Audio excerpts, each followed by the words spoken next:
Hey, this is Mitch, and I wanted to do a little one-on-one today, just solo, you and me. I wanted to talk about choosing a name and how important it is.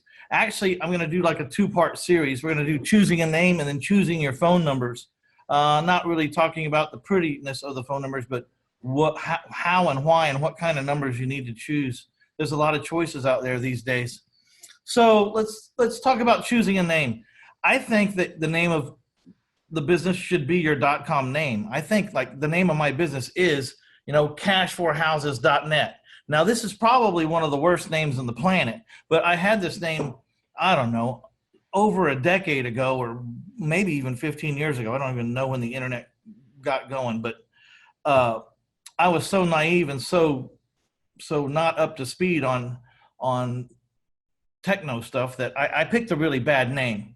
So the first thing in your name is, I think your name should be your .com. Like the name, like I said, the name of my business is cashforhouses.net, which the first mistake is it needs to be a .com, right? No matter what, get a .com, because whoever has cashforhouses.com is getting a lot of calls from my advertising, because people just go in and they completely block out the net and put .com. No matter how many times they've seen my name, no matter how many times, they still do it after 20 years. They're still putting .com at the end of my Cash for Houses. So thank goodness the guy that has cashforhouses.com doesn't live in my town. He lives very far away, I think in Baltimore.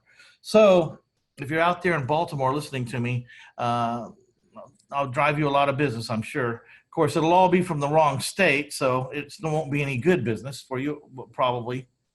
So number one, get a .com name. Number two, never have a name that's all-encompassing for your buying and for your selling. You got to have two separate names, MitchBuysHouses.com and MitchSellsOwnerFinancedHomes.com. These are two completely different thoughts. You never send your motivated seller to a site that shows what you're selling houses for in his neighborhood, okay? Never. Other than that, besides that, the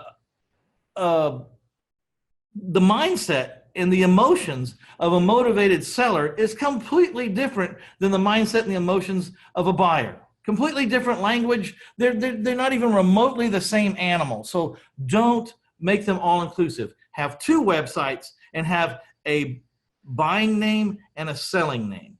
Okay? So what's in the name? The name should say exactly what you do. Imagine this. There's a billboard and you're driving down the highway and there's this billboard and it's solid black and there's only one thing on it and it's someone's URL.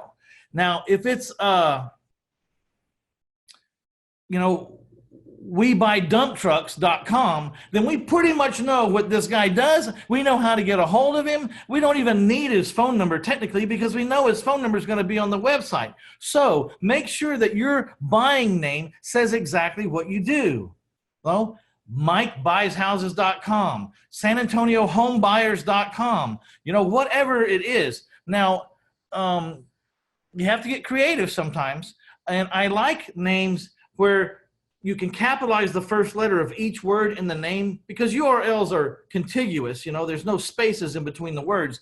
I like it so that you can capitalize the first letter of each word for separation. But if you don't think about your name in advance, you'll put some capitals together.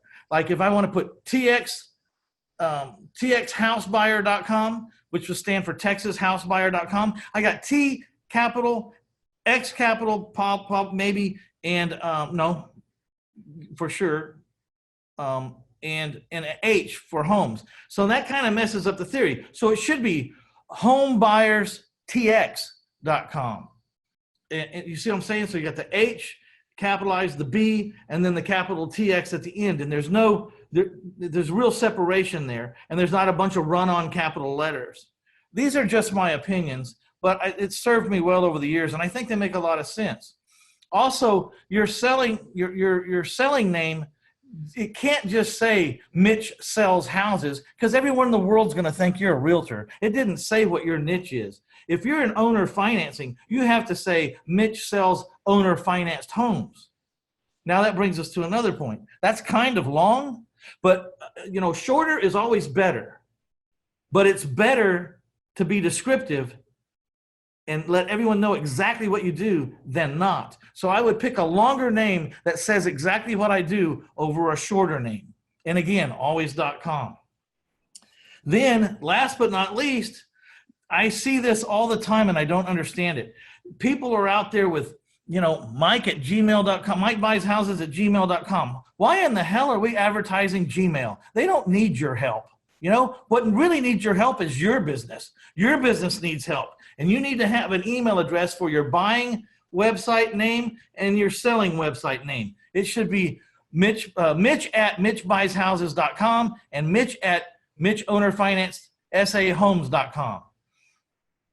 Okay? So that every time I send out an email, I'm advertising one of my companies and what I do. And if you have a choice, because like the person you're emailing, they're not a motivated seller and they're not a buyer, they're just, someone down at the Bexar County Courthouse, then choose the buying name as your default name, because you don't do anything in this business unless you buy a house. So if you have a choice between using a buying email address or a selling email address, always pick the buying one, because it all starts with a house. Nothing happens without buying a house. That's the primary name we want to advertise. How many emails do you send out a year? Thousands, tens of thousands, who knows? And people are out there advertising Yahoo and Gmail and I don't know, 1,000 hosts of other emails. Why are they doing that?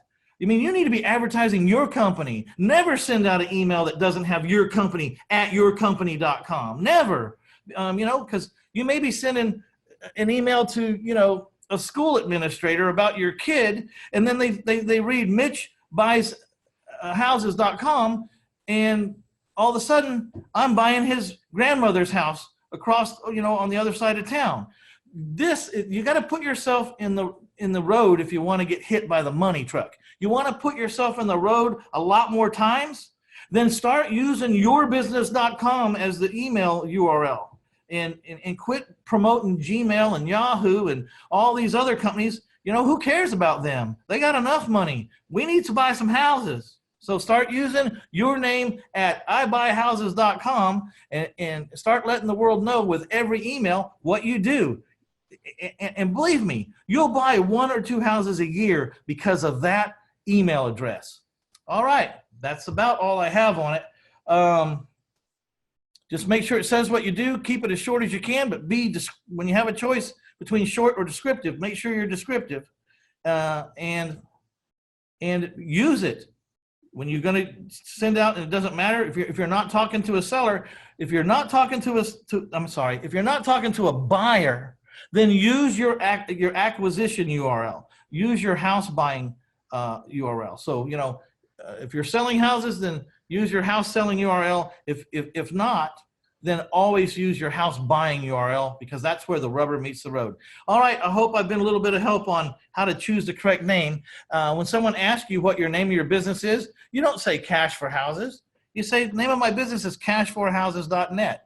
Again, the most horrible name in the world, but I didn't know any better back then. And by the time I figured out I had the worst name on the planet, I had already bought 1,000 houses. So I wasn't going to go back and try to fix that. It is what it is. And there's living proof. You can still have the worst name in the world and buy thousands of houses. So, if you have a name and it's not perfect, but you've had it for a long time, maybe you just stick with it. But, certainly, I just wonder though, how many extra houses I'd have bought if I'd had a .com on the end of this name instead of a .net. And I'm sure the answer is not 0. It's some amount of houses. And most of the houses I bought usually make 15, 20, 30,000. So, it cost me big time to have the wrong name. I just didn't know what I didn't know. All right, this is Mitch Stephen with the RealEstateInvestorSummit.com podcast. Please check out taxfreefuture.com. If you're not investing in a tax-free or a tax-deferred retirement account, man, you have no idea what you're missing out on. This is a very powerful tool. Go to taxfreefuture.com, because you will not believe what your financial advisors are not telling you. All right, this is Mitch Stephen. I'm out of here.